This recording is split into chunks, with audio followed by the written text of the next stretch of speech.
ये जो पिछले 2 दिनों का जो घटनाक्रम रहा दिल्ली के अंदर, आप गए एक अस्पताल में, मनीष गए एक मिलने के लिए जो रामकृष्ण ग्रेवाल हैं उनके परिवार से, और जिस तरीके से पूरा ये घटनाक्रम रहा, पुलिस ने पकड़ा, कहीं ना कहीं सब लोगों ने ये कहा कि राजनीति करने पहुंच गए मुख्यमंत्री। जैसे कि राहुल गांधी जी ने कहा था कि खून की दलाली हो रही है, वैसे आज बीजेपी वाले कह रहे हैं कि लाशों पे राजनीति कर रहे हैं। अगर कोई राज्य का मुख्यमंत्री, उसके राज्य में कोई दुर्घटना हो जाए, उसके परिवार के लोगों से मिलने जाए, तो उसको राजनीति बोलते हैं। अगर राजनीति बोलते हैं तो मैं कहता हूं कि ठीक है, हाँ हम राजनीति कर रहे हैं, अच्छी राजनीति कर रहे हैं, होनी चाहिए राजनीति। दिल्ली के अंदर कोई भी घटना घटती है, कहीं मर्डर हो जाता है, कहीं इस तरह की होती है, मैं जरूर जाता हूं, लोगों से मिलने जाता हूं, उनको सांत्वना देने जाता हूं, जितना सरकार मदद कर सकती है हम मदद करने के लिए जाते हैं, जाना चाहिए। बीजेपी वाले क्यों कह रहे हैं? क्योंकि उनके झूठ की पोल खुली है रामकिशन जी की आत्महत्या से। वो झूठ बोल रहे थे चारों तरफ घूम घूम के, ओआरओपी लागू कर दिया, ओआरओपी लागू कर दिया। ओआरओपी अगर लागू हो जाता तो रामकिशन जी को आत्महत्या क्यों करनी पड़ती? अब तो दुख इस बात का है कि बीजेपी के नेता रामकिशन जी के ऊपर, जो इस आदमी ने आत्महत्या कर ली, उसके ऊपर प्रश्न खड़े कर रहे हैं। उनका मानसिक संतुलन ठीक था क्या? वो कांग्रेस थे क्या? और किसी नेता ने तो यहाँ तक का इन आर्मी वालों को 20-40 रुपए दे दो, ये खुश हो जाते हैं। इस तरह की कितने घिनौने एक एक कमेंट जो बीजेपी वाले रामकिशन जी के खिलाफ बोल रहे हैं, उस एक एक कमेंट से वो हमारे देश की सेना का अपमान कर रहे हैं। अगर मुख्यमंत्री को उनके परिवार से मिलना था तो आप कहीं और भी उनसे मिल सकते थे। आप बाद में जाके, जैसे आप गए बाद में उनकी क्रिमेशन पे भी गया, वहां पे भी जाके उनसे मिल सकते थे। अस्पताल वाले कह रहे हैं कि आप लोग पहुंचे इतनी सारी जनता को लेकर कि उससे बाकी जो वहां पे जो लोग थे, जो मरीज थे, उनको परेशानी हो गई थी, इस वजह से उनको पुलिस को बुलाना पड़ा। मैं अकेला गया था, आपका चैनल वाले भी थे वहाँ, कैमरामैन भी था, उससे पूछ लो। क्यों आपको रोका पुलिस ने? क्यों लगता है आपको कि मुख्यमंत्री जी को रोक लिया पुलिस ने? मोदी जी से पूछिए, वो बताएंगे कि क्यों रोका। मतलब दिल्ली के मुख्यमंत्री को अस्पताल में पहुंचने से रोका, फैमिली से मिलने से रोका, ये बड़ी अजीब बात है। लेकिन ज्यादा बड़ी तकलीफ इस बात की है, मैं कल भिवानी भी गया था उनके अंतिम संस्कार में। उनके बेटे मेरे से गले लग के फूट फूट के रो पड़े। 2 तकलीफ थी, एक तो उनके पिताजी की मौत हो गई थी, दूसरा उनका बेटा कहता सर बहुत मारा दिल्ली पुलिस ने। चलो हम तो खराब हैं, वो तो बीजेपी वाले कहते हैं हम तो पैदाइशी खराब हैं। उनके परिवार वालों ने क्या कसूर किया था? रामकिशन जी की मौत हो गई, रामकिशन जी का ऑडियो आपके चैनल ने भी चलाया था। जी। कितना मार्मिक है वो अपने बेटे को मरने से पहले, उन्होंने जहर खाने के बाद और मौत के पहले अपने बेटे को फोन किया, और फोन की रिकॉर्डिंग हम लोगों ने सुनी, सारे चैनल, आप ही के चैनल पे सुनी थी हम लोगों ने। वो कह रहा है कि मैं अपने सेना के लिए बलिदान दे रहा हूं और धोखा किया इस सरकार ने हमारे साथ। उसके परिवार को बुरी तरह से पीटा है दिल्ली पुलिस ने। उसके परिवार का क्या कसूर है? कांग्रेस के राहुल गांधी भी वहां पर थे। उस दिन आपको डिटेन किया गया, मनीष सिसोदिया को, राहुल गांधी को भी 2-3 बार डिटेन किया गया। वो वहां पे जाके वो भी पुलिस वालों से यही सवाल पूछ रहे थे। बीजेपी कह रही है कि ना तो आम आदमी पार्टी ने इससे पहले ओआरओपी पे कुछ बात करी, ना आपने कोई मुद्दा उठाया, ना दिल्ली में आपने जो एक्स सर्विसमैन है उनके लिए कुछ किया। कांग्रेस ने इतने सालों तक कुछ नहीं करा। आज अरविंद केजरीवाल और राहुल गांधी दोनों बिल्कुल ऐसे उतर के आए हैं क्योंकि उनको लगता है कि पंजाब के इलेक्शन में और आने वाले इलेक्शन में फायदा होगा। पहली चीज तो मैं कांग्रेस ने क्या किया, मैं इस बात से सहमत हूं कि कांग्रेस ने हर स्टेज के ऊपर सेना के साथ धोखा किया है। लेकिन ये प्रश्न आप उन्हीं से पूछिए।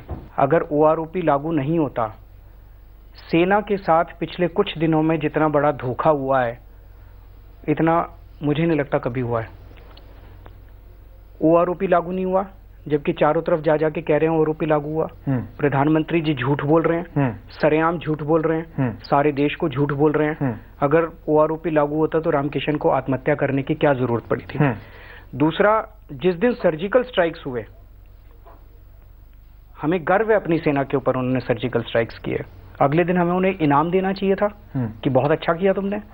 अगले ही दिन, सर्जिकल स्ट्राइक्स के अगले दिन, इन्होंने ऑर्डर पास करके उनकी डिसेबिलिटी पेंशन आधी कर दी। डिसेबिलिटी पेंशन मतलब कि अगर किसी को चोट लग जाती है वॉर में या कहीं पे, तो उसको जो पेंशन दी जाती है वो डबल करनी चाहिए थी कि आधी करनी चाहिए थी? उन्होंने आधी कर दी। अभी थोड़े दिन पहले उनका रैंक कम कर दिया, सेना के जो हमारे ऑफिसर्स हैं कंपेयर्ड टू सिविल एडमिनिस्ट्रेशन उनका रैंक उन्होंने नीचे कर दिया। आप ये क्या कर रहे हो सेना के साथ? पूरे देश में घूम घूम के तो आप कह रहे हो हमने सर्जिकल स्ट्राइक्स किए, हमें वोट दो, हमने सर्जिकल स्ट्राइक्स किए, होर्डिंग लगा रहे हो चारों तरफ, छाती पीट पीट पे कह रहे हो हमने सर्जिकल स्ट्राइक्स किए, हमें वोट दो, और आप सेना के साथ उनकी पीठ में छुरा घोप रहे हो। वेटरन्स दिल्ली में भी काफी रहते हैं, दिल्ली सरकार उनके लिए क्या कर रही है? आप चाहते तो पिछले कुछ दिनों में आप कोई हेल्प डेस्क बना लेते, पेंशन की बड़ी प्रॉब्लम होती है, कई बार कुछ फिगर नहीं मैच करते हैं, तो आप चाहते तो इस तरह की चीजें भी कर सकते थे, आप भी वेटरन्स के लिए कुछ अपने तौर पर भी कर सकते थे, या अभी तक आपने ऐसा क्यों नहीं सोचा, सिर्फ वहीं पर जाकर इस बात को इशू बनाकर, क्योंकि कहीं ना कहीं लगा कि अटेंशन मिलेगा और लोग भी जो समस्याएं हैं उन समस्याओं पे गौर करना चाहिए ना। अभी तक तो किसी ने आके बताया नहीं। अगर हेल्प डेस्क, उनकी पेंशन सेंट्रल गवर्नमेंट देती है तो सेंट्रल गवर्नमेंट से उनकी ग्रीवांसेस हैं, सरकार, दिल्ली सरकार उनकी पेंशन नहीं देती है।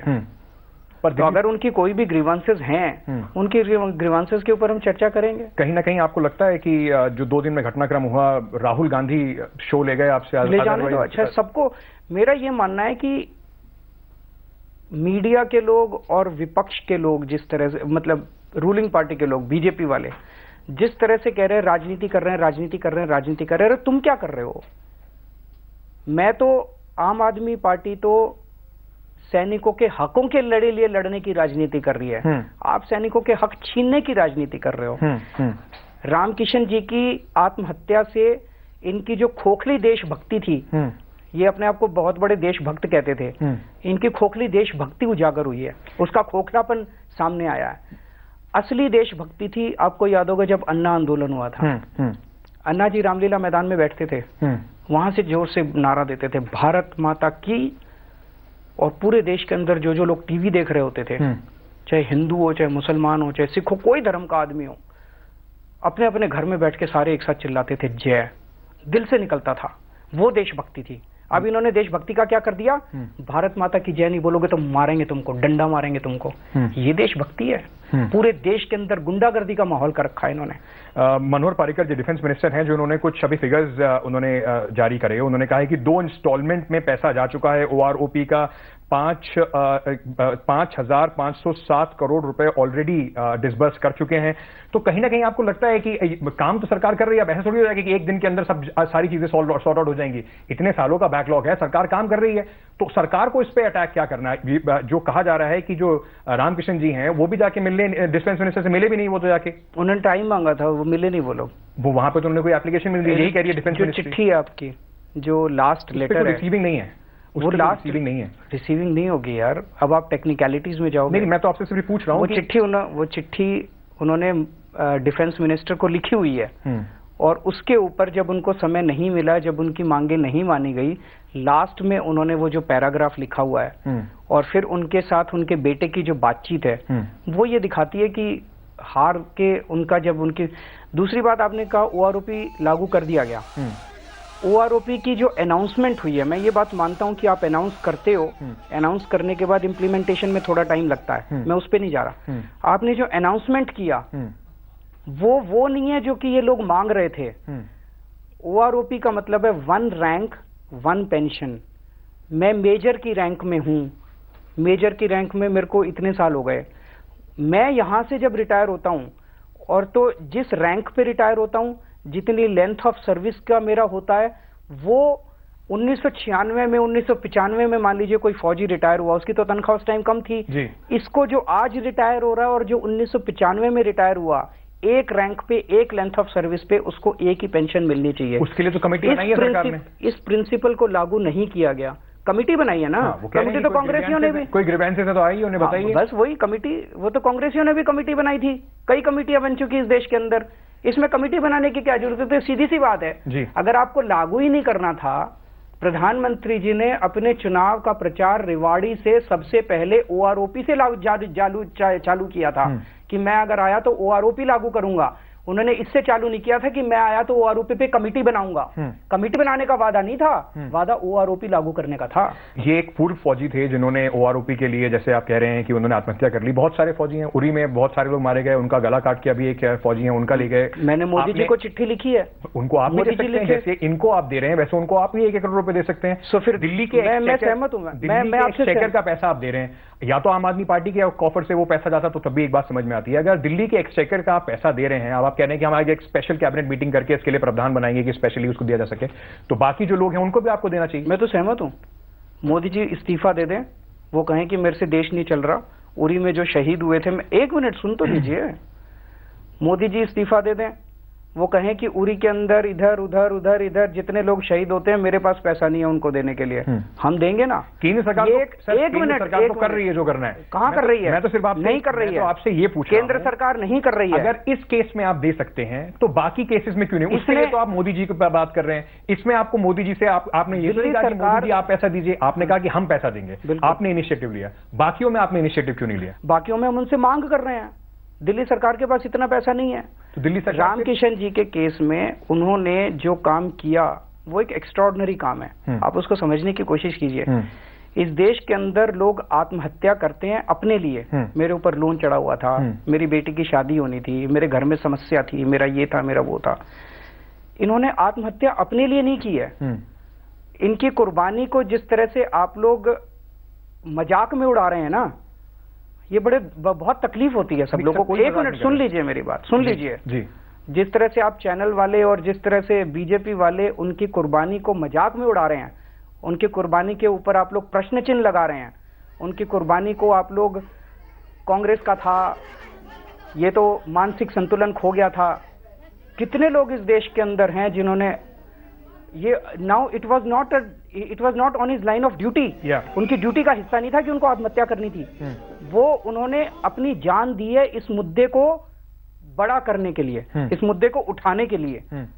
तो ऐसे व्यक्ति को पूरे देश को सम्मान करना है, एक सम्मान के तौर पे दिल्ली सरकार कर रही है। और जो सर्विंग फौजी हैं, जो बेचारे सर्विंग फौजी हैं, वो भी अपनी जान दे रहे हैं। It was a part of line of duty. तो मैंने तो चिट्ठी लिखी है, बार बार प्रधानमंत्री जी से मैंने मांग की है कि आप पॉलिसी, दिल्ली सरकार ने पॉलिसी बनाई है, केंद्र सरकार क्यों नहीं बना सकती पॉलिसी कि जो भी फौजी शहीद होगा उसके परिवार को 1 करोड़ रुपए की सम्मान राशि दी जाएगी? क्यों नहीं बना सकते? दिल्ली सरकार ने बनाई है ना। हाँ, पर दिल्ली सरकार इतना पैसा नहीं है कि सब लोगों को दिया जाए। सब लोगों को कैसे दिया जा सकता? अच्छा, नजीब के बारे में आप बात कर रहे थे, कल आप गए वहां पे एक सॉलिडरिटी मार्च में, 20 दिन बाद आप पहुंचे वहां पे। कई लोगों ने कहा कि अरविंद केजरीवाल को अब सडनली सारे जितने भी ये इश्यूज हैं उनको याद आ गया। पहले भी आप जाके उनसे मिल सकते थे, उनकी मदर शायद आपसे मिलने आई थी, उसके बाद आप वहां गए। मैं आपसे पूछ लेता हूं कि मतलब अगर कुछ हो तो कितने दिन में जाना चाहिए मुझे? ये तो 20 दिन से चल रहा है सर। मतलब मेरे को मैं 2 दिन में जाऊंगा तो कहेगा 2 दिन में क्यों आए? मतलब आप ही लोग बता दो। नहीं, मैं ये पूछ रहा था आज तक वाले बता दो कि भाई इतने दिन में चले जाया करो, फिर हमें तकलीफ नहीं होगी। ठीक है। तो एक सवाल था, कल आपने वहां पे कहा कि जेएनयू से उठकर इंडिया गेट पहुंचना पड़ेगा इस पूरे इश्यू को, इस पूरे आंदोलन को वहां जाके करिए तो जाके दिल्ली सरकार को समझ में आएगा। दिल्ली नहीं, केंद्र सरकार को समझ में आएगा। बिल्कुल सही बात है, आप चाह रहे हैं कि वो लोग वहां जाएं और वहां पे जाके शायद उनकी बात ज्यादा जोर से सुनी जाए। लेकिन आप दिल्ली के मुख्यमंत्री भी हैं, दिल्ली में 1.5 करोड़ लोग रहते हैं। अगर जिस तरीके से दिसंबर 16, 2012 के बाद जिस तरीके से पूरा एक प्रोटेस्ट हुआ था, अगर वैसा ही प्रोटेस्ट करने के लिए आज आप लोगों को उकसा रहे हैं, तो कई लोग ये भी पूछेंगे कि आप हमारे लिए भी परेशानी खड़ी कर रहे हैं। लोगों को रोज अपनी दिनचर्या के लिए भी जाना पड़ता है। अगर आप वहां पे पूरा जाम लगवा देंगे तो अरविंद केजरीवाल चीफ मिनिस्टर होने के बावजूद फिर वही बातें कर रहे हैं जो वो क्रूसेडर अरविंद केजरीवाल के बारे में। दिल्ली के और पूरे देश के लोगों को सबसे बड़ी जरूरत किस चीज की है? अपनी सुरक्षा की। बेटी जब घर से बाहर निकलती है, एक माँ बाप का दिल धक धक करता है कि ये वापस लौट के सही सलामत आएगी कि नहीं आएगी। नजीब गायब हो गया, यही बात मैं सबको कहने की कोशिश कर रहा हूं कि नजीब जो गायब हुआ, ये प्रॉब्लम केवल उसके माँ बाप की नहीं है, ये प्रॉब्लम केवल जेएनयू की नहीं है, ये प्रॉब्लम आज तक में काम करने वाले सारे कर्मचारियों की है, ये प्रॉब्लम मेरी भी है, ये प्रॉब्लम इस देश के हर नागरिक की है कि आज देश के अंदर जो माहौल क्यों गायब हुआ नजीब? क्योंकि उसकी एबीवीपी के कार्यकर्ताओं के साथ पिछली रात को लड़ाई हो गई थी। एबीवीपी वालों ने पीटा था। मैसेज क्या है? जो एबीवीपी के रोहित वेमुला की क्या वो थी, एबीवीपी के साथ उनकी लड़ाई हो गई थी। पूरे देश के अंदर क्या मैसेज है? यूनिवर्सिटीज के अंदर क्या मैसेज है? कॉलेजेस के अंदर क्या मैसेज है? एबीवीपी वालों से पंगा लोगे तो तुमको बख्शा नहीं जाएगा।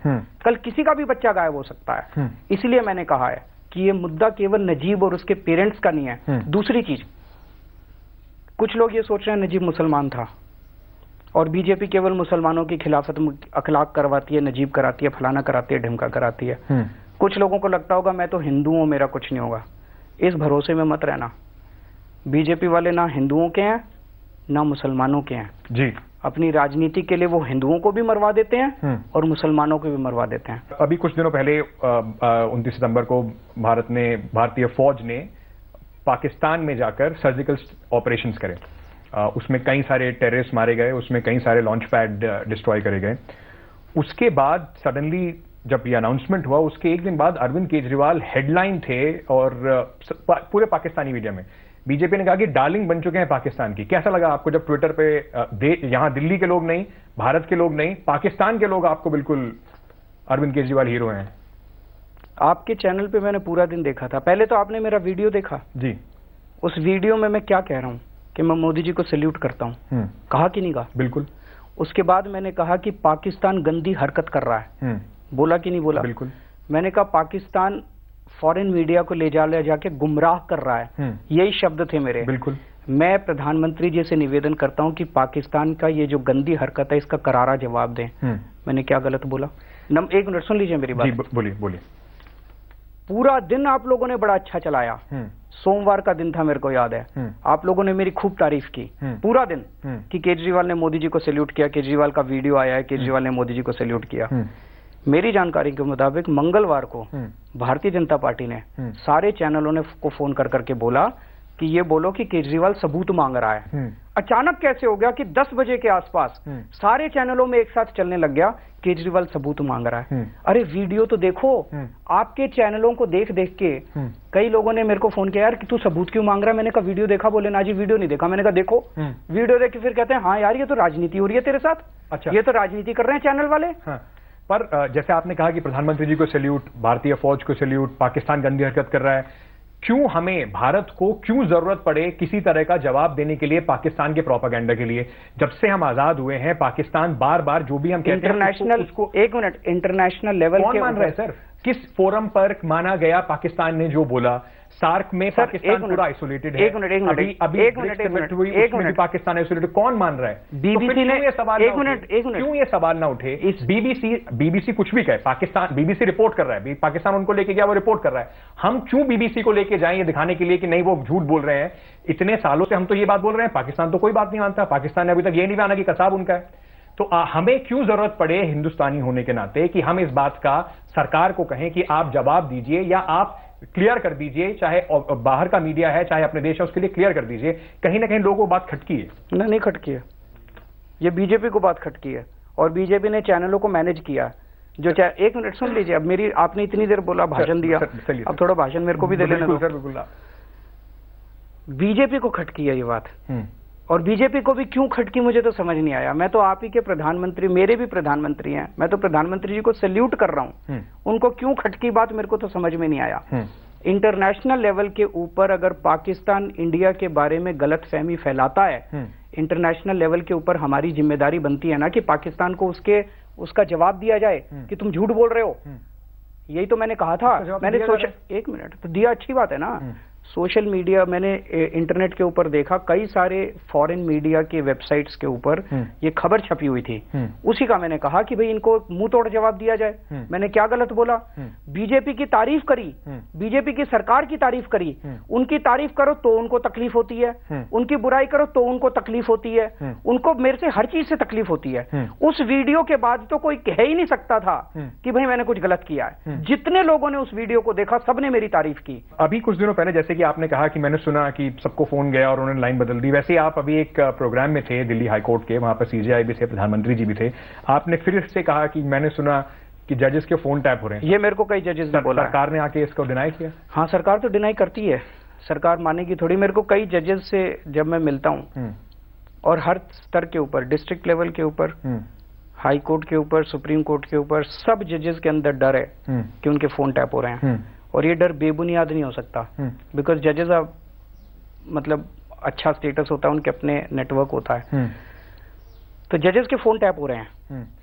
और आई भी कर रही है, सब लोगों का मानना है। अरुण जेटली जी ने आज एक इंटरव्यू दिया, उसमें उन्होंने कहा कि जो अरविंद केजरीवाल हैं, पंजाब में के इलेक्शन में क्लाइमैक्स बहुत जल्दी हो गया, अब उनकी हवा निकलती जा रही है और अब बड़ा फॉल होने वाला है जो इलेक्शन आएगा उस पर। वो तो पता चल जाएगा, वो दिल्ली में भी यही कहते थे, दिल्ली में भी 10 दिन पहले तक यही कहते थे कि वो फॉल होने वाला ही है, वो तो जनता बता देगी। लगता है अब किस तरह का आपको प्रोग्रेस रहा है? बीच में काफी उठे या बीच में कहीं ना कहीं लगता है कि थोड़ा कम हुआ है आप लोगों का? मार्क माई वर्ड, 100 से ज्यादा सीट आ रही है।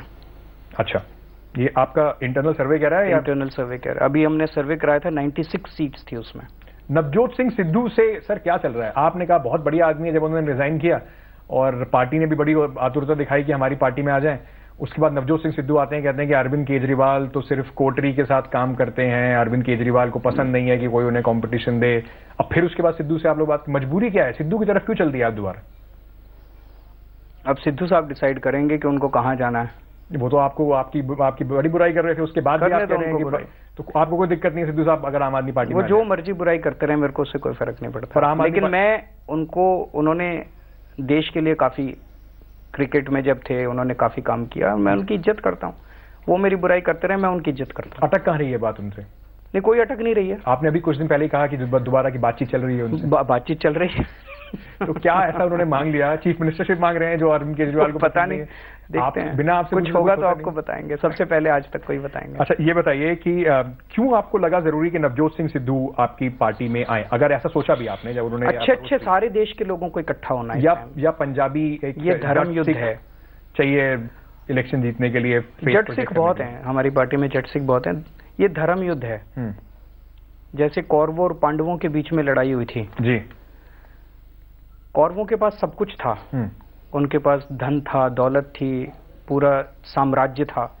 पांडवों के पास कुछ नहीं था, उनके पास भगवान थे, कृष्ण भगवान उनके साथ थे। मूवीज के बारे में जैसे आपने बताया, आप उधर पाकिस्तानी एक्टर्स को बैन करने की बात चली और अब 5 करोड़ रुपए देने की बात चली, फिर फडणवीस साहब ने बात करी उनसे, आपकी क्या राय है उस पर? पाकिस्तानी एक्टर्स को काम करने देना चाहिए? मैं पूछता हूँ कि ISI को बुला के एयरबेस, पठान एयरबेस के अंदर लाना चाहिए। जिन लोगों ने हमारे ऊपर हमला किया, पठानकोट के ऊपर हमला किसने किया? ISI ने किया। और आप उसी ISI को बुला के पठानकोट के पूरे एयरबेस में घुमाते हो और कहते हो अच्छे से नक्शे बना लो सारे, अगली बार जब अटैक करने आओगे तो सुविधा होगी। वो करना चाहिए, बताइए। The dialogue cannot be one way. Absolutely. मतलब एक तरफ से आप डंडी, केवल करण जौहर की फिल्म को बैन करने से अगर इस देश की सिक्योरिटी बहुत सुधर जाती है, कर दो। पठानकोट के अंदर ISI को बुला के जिस दिन किया गया था, सबसे बड़ा देशद्रोह उसी दिन हुआ था। But you support Pakistani actors should not work at least in this condition, the prevailing condition? मतलब पाकिस्तानी एक्टर्स को करना चाहिए, नहीं करना चाहिए, मेरे अपने मानना ये है, हाँ, मेरा काफी देखते हैं, मेरा अपना ये मानना है कि आप किसी भी तरह से आर्टिस्ट्स के ऊपर इस तरह की पाबंदी नहीं लगा सकते। लेकिन आज देश के अंदर जिस किस्म का माहौल चल रहा है, जिस नफरत का माहौल चल रहा है, इस नफरत के माहौल, जैसे करण जौहर का जो स्टेटमेंट था, वो स्टेटमेंट क्या था? वो स्टेटमेंट ये था कि जी जब मैंने फिल्म बनाई थी और जब पाकिस्तान के आर्टिस्ट्स ने काम किया था, तब आप भी पाकिस्तान के साथ बातचीत कर रहे थे, आप भी नवाज शरीफ की शादी में बर्थडे में जा रहे थे, आप भी नवाज शरीफ की बेटी की शादी में जा रहे थे। प्रधानमंत्री जी नवाज शरीफ की बेटी की शादी में जा सकते हैं, प्रधानमंत्री जी नवाज शरीफ के बर्थडे में जा सकते हैं। करण जौहर 2 आर्टिस्ट्स को अपनी फिल्म में ले ले तो तेरी फिल्म नहीं चलने देंगे। और 5 ये तो गुंडागर्दी है ना। 5 करोड़ का जो है तो गुंडागर्दी होगी ना, सीधे सीधे। फडणवीस साहब ने बुलाया उनको, सब बात सॉर्ट आउट करा दी, उन्होंने कहा 5 करोड़ रुपए तो फडणवीस साहब उन्हीं को बना देना CM। तो फडणवीस साहब फिर CM क्यों है? फिर वो भी राज ठाकरे साहब उसी को बना दे CM जब चलनी उनकी है। तो अभी सुखबीर सिंह बादल ने भी बोला कि 10 सीट आएंगी आम आदमी पार्टी की, और वो इतने डरे हुए हैं कि इसीलिए अपना कैंडिडेट डिक्लेयर नहीं कर रहे, क्योंकि वो नहीं चाहते कि अरविंद केजरीवाल को फ्रंट फुट पर रखें, कैंडिडेट डिक्लेयर कर दें, लोग वोट देंगे नहीं, फिर अरविंद केजरीवाल के ऊपर ब्लेम गिर जाएगा। सर किसका candidate? CM candidate. Sukhbir Badal को जो मर्जी कहना था यार, they are on their way out. अब उनके कहने से क्या फर्क पड़ता है? पंजाब का चुनाव नशे, भ्रष्टाचार और गुंडागर्दी के मुद्दे पे लड़ा जा रहा है। पंजाब को, पूरे पंजाब को, पंजाब अपनी ब्रेवरी के लिए जाना जाता था, पंजाब अपनी खुशहाली के लिए जाना जाता, भंगड़े के लिए जाना जाता था, यूथफुल एनर्जी। उस पूरे पंजाब के बच्चों को इन्होंने नशे के अंदर धकेल दिया, पूरी जनरेशन को इन्होंने नशे के अंदर धकेल दिया है। द होल पंजाब, पूरा पंजाब बादलों से बदला लेने के लिए तड़प रहा है। अमरिंदर बादलों की जेब में है, सब लोग देख रहे हैं। मतलब बड़ा इंटरेस्टिंग है, मेरे ऊपर इन्होंने केस कर दिया, मैं कोर्ट के चक्कर काट रहा हूं पंजाब में।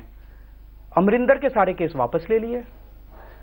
नरेश यादव जो हमारा एमएलए था, उसके ऊपर झूठा केस कर दिया। अब बीजेपी और अकालियों ने मिलके, वो अब कल वो आ गया, आपने देखा होगा जी, जिस बंदे के कुरान शरीफ की बेअदबी की गई थी वहां पे, जिस बंदे ने बेअदबी की थी उसको इन्होंने पकड़ा। उसने स्टेटमेंट दिया कि नरेश यादव के कहने पे किया। नरेश यादव हमारा जो एमएलए है, उसको ये गिरफ्तार करके ले गई पंजाब पुलिस। और अब वो बाहर निकल के कह रहा है कि मेरे को पंजाब पुलिस ने टॉर्चर करके ये नरेश यादव के खिलाफ बयान कराया था।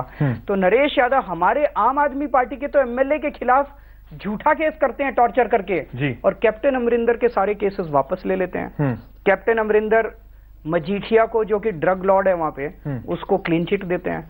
तो ये तो कांग्रेस मिली हुई है, बादलों से बदला लेना चाहते हैं। People have only and only hope from आम आदमी पार्टी। अरविंद केजरीवाल को ज्यादा मजा किसमें आएगा, दिल्ली का चीफ मिनिस्टर कंटिन्यू करने में, जो आजकल बीजेपी कह रही है एब्सेंशिया में है, बाहर सिर्फ गुजरात, गोवा और पंजाब में बीजेपी दिल्ली में काम नहीं करने दे रही है।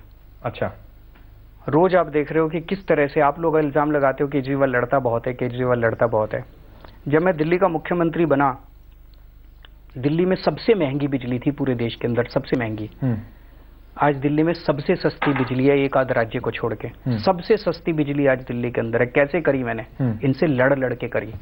करने नहीं देते। अभी भी घर में चलो मेरे, दिखाऊंगा कितनी, ऑफिस में चलो कितनी फाइलें इन्होंने मेरी ऑब्जेक्शन लगा के भेजी हुई है। मोहल्ला क्लिनिक पे ऑब्जेक्शन। बिजली लड़ लड़ के इनसे सस्ती करी मैंने जी। पानी मुफ्त किया दिल्ली के अंदर, इनसे लड़ लड़ के पानी मुफ्त किया। 263 कॉलोनियों के अंदर दिल्ली में पिछले 1 साल में पानी पहुंचा दिया। इनसे लड़ लड़ के फाइलों में लड़ के हर चीज में ऑब्जेक्शन लगाते हैं, हर चीज में ऑब्जेक्शन लगाते हैं ये लोग। मोहल्ला क्लिनिक बनाए, 106 मोहल्ला क्लिनिक बन गए हैं। 1000 मोहल्ला क्लिनिक बनाने हैं। कल फाइल आ गई है एलजी ने और फिर ऑब्जेक्शन लगा दिया, मोहल्ला क्लिनिक नहीं बन सकते। कल आई है फाइल, मोहल्ला क्लिनिक नहीं बन सकते। अब लड़ूंगा मैं एलजी से, मैं फाइल पे लिख रहा हूं कि बनाने हैं मोहल्ला क्लिनिक। तो मैं अपने लिए नहीं लड़ रहा, जनता के लिए लड़ रहा हूं। पहले सड़क पे लड़ता था, अब अंदर आके लड़ रहा हूं। अगर मैं अपना इनसे लड़ना बंद कर दूं, एक काम नहीं करने देंगे ये लोग, मेरे को एक काम नहीं करने देंगे। वही तो मैंने कहा, मोदी जी का स्टाइल है, जो मुख्यमंत्री मेरे खिलाफ आवाज उठाएगा। इन्होंने हमारा सब कुछ करके देख लिया सर, सब कुछ करके देख लिया। हमारी पार्टी की सारे पिछले सालों की सारी इनकम टैक्स की रिटर्न खोल दिया इन लोगों ने। जितने जब से 3-4 साल से पार्टी बनी है, सारे केस खोल दिए। इनकम टैक्स में भी कई ब्रांच हैं, एक एग्जम्पशन यूनिट है, एक इन्वेस्टिगेशन यूनिट है। इन्वेस्टिगेशन यूनिट ने भी सारे केस खोल दिए, एग्जम्पशन यूनिट ने भी सारे केस खोल दिए हमारे। हमारे जितने डोनर्स थे जिन्होंने हमें चंदा दिया था, उनके यहाँ रेड करवा रहे हैं ये लोग। इन्होंने मेरे ऊपर सीबीआई की रेड करा दी, हमारे 15 एमएलए गिरफ्तार कर लिए। जो ये कर सकते थे इन्होंने सब कुछ कर लिया, कुछ नहीं मिला इनको मेरे खिलाफ। अमित शाह से क्या प्रॉब्लम है आपको? प्रेसिडेंट है? नहीं, मेरे को प्रॉब्लम नहीं। आप हर जगह जाके, गुजरात में आप गए, आपने जब अनाउंस करा हम इलेक्शन लड़ेंगे, आपने कहा कि रिमोट कंट्रोल अमित शाह के, अमित शाह को ओवरथ्रो कर देंगे हम गुजरात से। नहीं, वो गुजरात की जनता कह रही है, मैं नहीं कह रहा।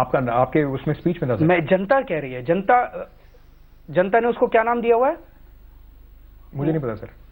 आपको पता है? नहीं, मुझे नहीं पता सर। वहां पे जनता उसको जनरल डायर कहती है। अच्छा। गुजरात की जनता ने उनको नाम दिया हुआ है जनरल डायर, जिसने गोलियां चलवाई थी पाटीदार आंदोलन पे, जिसने गोलियां चलवाई थी दलितों के ऊपर। He is a hated creature in Gujarat, not just in Gujarat, देश के अंदर is a hated creature. Do you also hate him? मैं पर्सनली, मेरा इंपॉर्टेंट नहीं है। देश क्या सोचता है उसके बारे में, वो इंपॉर्टेंट है। गुजरात में क्या कॉम्बिनेशन है, क्या सोच के गुजरात में आप चुनाव लड़ने जा रहे हैं? क्या लगता जनता लड़ेगी चुनाव, हम नहीं लड़ रहे। क्या आपको उम्मीद है गुजरात से? जनता चुनाव लड़ेगी, जनता पैसा देगी, जनता समय देगी। हमारे पास पैसा भी नहीं है, हमारे पास समय भी नहीं है। दिल्ली के लोगों ने चुनाव लड़ा था, दिल्ली की जनता सड़कों पे उतरी थी, दिल्ली की जनता घर घर गई थी, दिल्ली की जनता ने जाके वोट मांगा था। गुजरात की जनता को चुनाव लड़ना पड़ेगा। ऐसा क्यों होता है कि अरविंद केजरीवाल को दलितों पे अट्रॉसिटीज, दलितों पर या पाटीदार्स पर या फौजियों पर या एक्स सर्विसमैन पर, ये सारी चीजें उन्हीं राज्यों में दिखाई पड़ती हैं जहां पर अरविंद केजरीवाल और आम आदमी पार्टी चुनाव लड़ने जा रही है? आप गए, आप गुजरात में जाके, आपने ऊना गए थे, आप वहां पर भी आप लोगों से मिले। जब मैं महाराष्ट्र गया था, जब उस कार्टूनिस्ट के ऊपर अटैक हुआ था, मैं रोहित वेमुला के लिए हैदराबाद गया था। हाँ। मैं तो सब जगह जाता हूँ जहाँ पॉसिबल होता है मेरे तो लिए। चाहे इलेक्शन लड़े या लड़े, आप जाएंगे हर जगह? बिल्कुल। इलेक्शन हम नहीं लड़ रहे सर, इलेक्शन जनता लड़ती है। गोवा में भी आप में इलेक्शन लड़ने की तैयारी है। मनोहर पर्रिकर डिफेंस मिनिस्टर वहीं से आते हैं। क्या तैयारी है गोवा में, क्या उम्मीद है आपको गोवा से? गोवा के अंदर भी जैसा मैंने कहा कि जनता के अंदर पूरा माहौल है। जनता 2012 के अंदर गोवा की जनता ने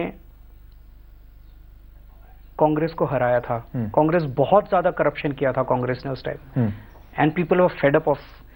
उस टाइम उन्होंने ऐसे ऐसे लोगों ने बीजेपी को वोट दिया था, माइनॉरिटीज ने बीजेपी को वोट दिया था जो कभी जिंदगी में बीजेपी को वोट ना दें। उस टाइम मनोहर पर्रिकर उम्मीद थे उनके लिए। ही केम आउट एज अ, इन 5 साल के अंदर प्रिडोमिनेंट फीलिंग लोगों के अंदर ये है कि बीजेपी ने भी वही काम किया जो कांग्रेस करती थी, उतना ही करप्शन किया, उतना ही उन्होंने धोखा दिया। मनोहर पर्रिकर ने धोखा दिया, बीजेपी ने धोखा दिया। Now they want to throw out both the parties. Okay, hypothetically मान लें अगर पंजाब, गोवा और गुजरात में अगर आप जीत जाते हैं, कहाँ का मुख्यमंत्री बनना पसंद करेंगे? यार ये अजीब बात है। मैं अभी आप दिल्ली में हूँ, मैं दिल्ली में खुश हूँ। मेरी प्रधानमंत्री जी से मैं पिछले साल मिला था अगस्त के महीने में। मैंने उनसे यही कहा था, प्रधानमंत्री जी से, मैंने कहा सर आप मुझसे नाराज रहते हैं बहुत ज्यादा। आप क्यों नाराज रहते हैं? मैं आपके बेटे की उम्र का हूँ। अगर मेरे से कोई गलती हो गई मुझे बता दो, मैं गलती ठीक कर लूंगा। मैं आपसे एक ही रिक्वेस्ट करने के लिए आया हूँ। मैं आपसे पैसे नहीं मांग रहा, मैं आपसे जमीन नहीं मांग रहा, कुछ नहीं मांग रहा। दिल्ली में टैक्स का जो पैसा आता है ठीक ठाक है। आप हमें काम करने दीजिए, हमारे काम में अड़चन मत अड़ाइए। हम आपका स्वच्छ इंडिया का मिशन है। मैंने कहा मैं दिल्ली को साफ करके दिखाऊंगा। 2 साल आप मेरे को काम करने दो, दिल्ली को किसी भी फॉरेन कंट्री से कंपेयर कर लेना, हम दिल्ली को साफ करके दिखाएंगे। आप स्किल इंडिया की बात करते हो, हम आपको स्किल इंडिया करके दिखाएंगे। और मैंने कहा मैं बाहर जाके आपकी तारीफ करूंगा, मोदी जी की वजह से हुआ ये। आप हमें केवल काम करने दीजिए, रोज रोज का खिच मत कीजिए। वो नहीं माने। अब जब आप कहेंगे मोदी जी मुझे मरवाना चाहते हैं, आप इस तरह के स्टेटमेंट देंगे तो कहाँ खुश रहेंगे आपसे? आपने कहा कि मोदी जी मुझे मरवाना चाहते हैं, अब लोग पूछ रहे हैं क्या सबूत है? मोदी जी को ये टाइम थोड़ी रह गया सिर्फ काम कि अरविंद केजरीवाल पे अपनी सारी एनर्जी वेस्ट करें। क्यों कहा आपने कि वो हर चीज में टांग अड़ा रहे हैं, हर चीज के अंदर वो लोग। पर आपको लगता है कि ठीक था एक मुख्यमंत्री के लिए कहना कि प्रधानमंत्री उन्हें मरवाना चाहते हैं? कुछ ना कुछ कारण रहे होंगे। दिल्ली पे आते हैं। पिछले दिवाली के बाद से लेकर अब तक लोग कह रहे हैं गैस चैम्बर बन गया है, बिल्कुल रहने लायक जगह नहीं रह गई है। ये मैं भी सहमत हूँ कि काफी ज्यादा पोल्यूशन बहुत ज्यादा हो गया है। पोल्यूशन के मोटे मोटे तौर पे 3 कारण हैं जो स्टडीज भी निकल के आई हैं। उसमें सबसे बड़ा कारण जो है वो आसपास के स्टेट्स के अंदर जो फसलें जलाई जा रही हैं, वो बहुत बड़ा कारण है। और इसको आप आइसोलेशन में नहीं देख सकते, बिकॉज आइसोलेशन में आपको समाधान नहीं मिलेगा। जैसे मैं अमृतसर से अभी आया, पूरा रास्ता चोक्ड था, मतलब धुआं था। अभी मैं कल रोहतक गया, पूरा रास्ता सेम चोक्ड था। तो जो फसलों का धुआं आ रहा है जलने का, वो सबसे बड़ा कारण एक है, जिसके टेक्नोलॉजिकल सॉल्यूशंस हैं। मैं नेट पे पढ़ रहा था, जिसके टेक्नोलॉजिकल सॉल्यूशंस हैं, लेकिन वो थोड़े महंगे हैं। सरकारों को सामने आके किसानों को वो देना पड़ेगा। मैं नाम भूल गया उस मशीन का। अभी क्या होता है कि आपकी फसल कटी तो उसका जो नीचे वाला तना रह गया उसको जलाता है फिर किसान अगली फसल तैयार करने के लिए। ठीक, उसको डिस्पोज करने के लिए कि उसको जलाए बिना नया बीज डाला जा सके, इसके लिए कोई मशीन है। वो $2000 की, तो कितना, करीब 1 लाख रुपया हो गया। अगर सरकार उसकी अच्छी खासी सब्सिडी दे दे, अभी 50% सब्सिडी है, बहुत सारे किसान खरीद नहीं रहे हैं। अगर उसकी अच्छी खासी सब्सिडी दे दे, या मान लीजिए सबको मुहैया करा दे, किसी भी तरह से मुहैया करा दे, तो इसको बड़े स्तर पे रोका जा सकता है। जी, हमें किसानों को उसके टेक्नोलॉजिकल सोल्यूशन देने पड़ेंगे ताकि ये फसलें जलाना बंद हो। ये सबसे बड़ा कारण है। दूसरा कारण है दिल्ली के अंदर जो डस्ट उड़ती है, ये दूसरा कंट्रीब्यूट कर रहा कारण, जिसके लिए अब हम वॉर फुटिंग के ऊपर वैक्यूम क्लीनिंग और वो पानी छिड़काव सड़कों के ऊपर शुरू कर रहे हैं। और तीसरा कारण वेहिकुलर पोल्यूशन है। अब कोर्ट्स ने ये सीधा सीधा कह दिया है कि एलजी हैं दिल्ली के कर्ता धर्ता, यही मतलब निकाला जाए जो कोर्ट का डिसीजन है। उसके बाद अब क्या ऑप्शन है दिल्ली सरकार के पास? अब आप जैसे जो आप पहले करते थे, कोर्ट के कहने से पहले भी कि प्रधानमंत्री काम नहीं करने दे रहे, एलजी काम नहीं करने दे रहे, अब आपको उसके लिए कोर्ट की भी बैकिंग मिल गई है, सुप्रीम कोर्ट में आपने इसके लिए खिलाफ अपील लगाई है, तो क्या दिल्ली की जनता ये उम्मीद करे कि जब तक सुप्रीम कोर्ट आपको कुछ राहत नहीं देता तब तक एलजी और मुख्यमंत्री जी के बीच में दिल्ली की जनता ऐसी परेशान होती रहेगी? सबसे पहली चीज तो मैं ये कहना चाहता हूं कि आजादी की लड़ाई जो हम लोगों ने लड़ी थी उसके दो मकसद थे। एक था अंग्रेजों को भगाना जी, और दूसरा था देश के अंदर जनतंत्र स्थापित करना जी। हमारे संविधान की फाउंडेशन जनतंत्र है, जनता का शासन, जनता सरकार चुनती है, चुनाव होते हैं, सरकार जनता के प्रति जवाबदेह होती है।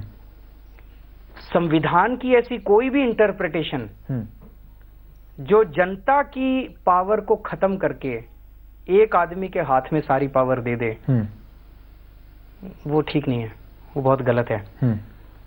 तो ये इंटरप्रिटेशन अपने आप में ये बहुत बड़ा खतरा है जी। देश के संविधान के लिए, देश के जनतंत्र के लिए बहुत बड़ा खतरा है जो भी ये अभी माहौल चल रहा है। और इसके लिए मुझे पूरी उम्मीद है कि सुप्रीम कोर्ट से रिलीफ मिलेगा, लेकिन रिलीफ जब तक नहीं मिलेगा, जैसा मैंने अभी आपको इतने सारे काम गिनाए, जी। आप रोज मनीष सिसोदिया को किसी ना किसी स्कूल में देखते हो।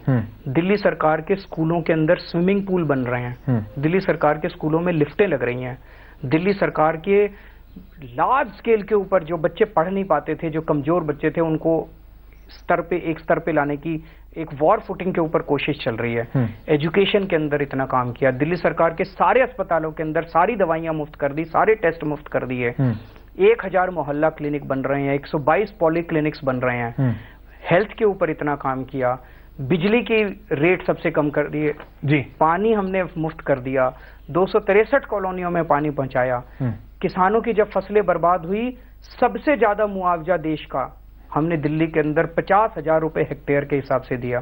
526 करोड़ रुपए का आपने दिल्ली के टैक्स पेयर के जो पैसा है उसको अपने एडवर्टाइजमेंट वगैरह के नहीं, लिए गलत है रखा। सर आप लोगों ने बताया था कि टोटल 526 70 करोड़ 73 करोड़, चलिए 73 करोड़ मान लेते हैं। आप कर सकते हैं, सरकार आपकी है, लेकिन कहीं ना कहीं लोगों ने यह सवाल जरूर उठाया कि जो ये सारे जो ऐड हैं वो बाहर के राज्यों में क्यों लग रहे हैं? जाना चाहिए। दिल्ली में हमने बिजनेस करना ठीक कर दिया। मैं आपको एक छोटा सा उदाहरण देता हूँ।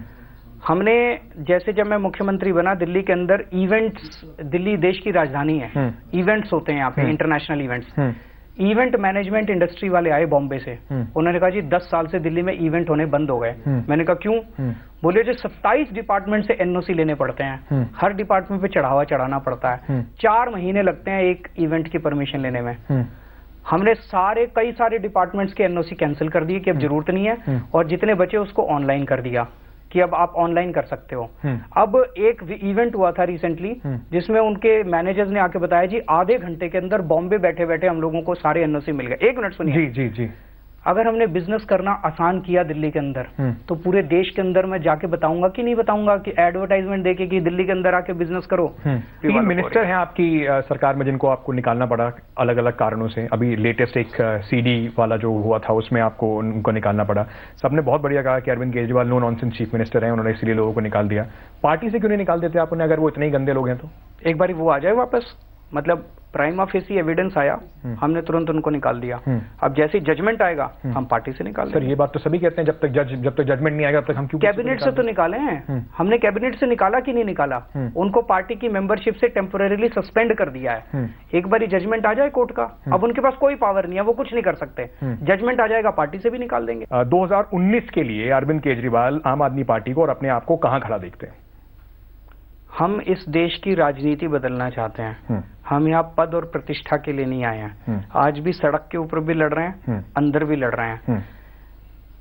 दिल्ली के अंदर जिस तरह से सरकारी कंस्ट्रक्शंस के अंदर अब पैसे बचने चालू हुए हैं, हमने एक फ्लाईओवर बनाया था, 325 करोड़ का फ्लाईओवर बनना था, हमने 200 करोड़ के अंदर बना के पूरा कर दिया। एक इंडस्ट्रियल ट्रेनिंग इंस्टीट्यूट 24 करोड़ का बनना था, 16 करोड़ में पूरा कर दिया। पहले डिस्पेंसरी 5 करोड़ में बननी थी, हमने 20 लाख रुपए के अंदर डिस्पेंसरी बना दी। इस किस्म की ईमानदार राजनीति हम देश के अंदर करने आए हैं। पूरे देश के अंदर इस किस्म की राजनीति फैले, चाहे आम आदमी पार्टी करे, चाहे बीजेपी करे, चाहे कांग्रेस करे। बीजेपी और कांग्रेस वाले अगर हमारी देखा देखी या हमारे प्रेशर में अपनी राजनीति बदलने के लिए तैयार होते हैं, हमें कोई दिक्कत नहीं है। कोई राज करे देश के ऊपर, ईमानदार राजनीति होनी चाहिए। प्रधानमंत्री नरेंद्र मोदी को आप क्या कहना चाहेंगे? मैं उनको कहना चाहूँ, मैं दिल्ली में काम करने दो प्लीज। चलो मान लेते हैं कोर्ट ने ऑर्डर कर दिया, एलजी के पास सारी पावर है, एलजी को बोल दो टांग नाड़ा है, चुने हुए हैं हम लोग, जनता हमसे पूछती है, हमें काम करने दे, एलजी फाइल पे साइन कर दे। मध्य प्रदेश में अभी एक एनकाउंटर हुआ, सिमी के आतंकवादी उसमें मारे गए, कुछ सवाल भी उस पर उठे हैं, अरविंद केजरीवाल कहाँ खड़े हैं उसमें? मैंने तो कहा था कि भाई जांच होनी चाहिए। अब तो आप ही के चैनल ने सबसे पहले उठाया था, इसके लिए मैं बधाई देता हूं आपके चैनल को। आपने कहा था कि फर्जी एनकाउंटर है, सबसे ज्यादा राहुल कंवल ने शायद सबसे ज्यादा इस बात को ट्वीट भी किया था, उन्होंने उठाया भी था कि फर्जी एनकाउंटर है, फर्जी एनकाउंटर है। फर्जी एनकाउंटर मतलब इस सरकार के बारे में सब कुछ फर्जी है, एनकाउंटर फर्जी है, केस फर्जी है, हमारे ऊपर जितने केस लगाते हैं सारे फर्जी हैं। गुजरात में जितने लड़कों के ऊपर केस लगाए, दलितों के ऊपर केस लगाए, शिवराज सिंह चौहान की सरकार है सर, वो हाँ, मोदी जी की, भाजपा ही की है। हाँ, लेकिन मुख्यमंत्री तो अलग है ना सर, वो काम तो इंडिपेंडेंटली कर रहे होंगे या उन्हें भी मोदी जी चला रहे हैं? सर कहीं ना कहीं तो गड़बड़ है। मैं तो भाजपा की बात कर रहा हूँ, भाजपा, एबीवीपी, आरएसएस, गौरक्षक, इन लोगों की जो देश भर के अंदर गुंडागर्दी हो रही है, मैं उसकी बात कर रहा हूँ। ये सारा का सारा एक ही परिवार है, एक ही परिवार है, स्ट्रेटेजी एक ही जगह बनती है और फिर उसके बाद इंप्लीमेंट होती है। तो सब कुछ फर्जीवाड़ा है। ओआरओपी लागू किया, वो फर्जीवाड़ा। इन्होंने अभी कल रामकिशन के बारे में कह रहे थे कि भाई बैंक की कैलकुलेशन गलत हो गई, फिर कल आपके चैनल ने भंडाफोड़ किया, इसके लिए भी बधाई आपके चैनल को। एक मिनट सुन तो लो। जी जी जी जी जी। तो आपके चैनल ने भंडाफोड़ किया कि बैंक का मैनेजर कह रहा है हमारे यहाँ कैलकुलेशन गड़बड़ नहीं हुई है, ऊपर से पेंशन ही इतनी आती है, वो फर्जीवाड़ा। कैसे यकीन करोगे आप इस सरकार के ऊपर? जो बोलते हैं वो झूठ, जो करते हैं वो फर्जीवाड़ा, फर्जी केस, फर्जी एनकाउंटर, फर्जी ओआरओपी, फर्जी झूठ बोलते हैं। जिस दिन लोगों की विश्वसनीयता अपनी सरकार पे खत्म हो जाए, वो बहुत खतरे की घड़ी है। 8 आतंकवादियों ने एक कांस्टेबल को मार दिया वहां पर, गलत किया, बड़ी बेरिया में गलत किया। आपको नहीं लगता कि क्योंकि शायद हो सकता है आम आदमी पार्टी अभी मध्य प्रदेश में चुनाव लड़ने के मूड में नहीं है, इसलिए आपको नहीं लगता कि किसी को शायद जाना चाहिए था, पार्टी रिप्रेजेंटेटिव को जाना ही चाहिए, आपको कम से कम मुख्यमंत्री जी को लिख के देना चाहिए था कि 1 करोड़ रुपए उनको भी दे दीजिए, आप जैसे कह रहे हैं कि मैं प्रधानमंत्री जी को बोलता हूँ फौजियों के लिए भी, या सिर्फ जो दिल्ली में होगा या जहां पर चुनाव की बात है वहीं पर अरविंद केजरीवाल? नहीं, जरूर देना चाहिए, शिवराज सिंह चौहान को जरूर देना चाहिए।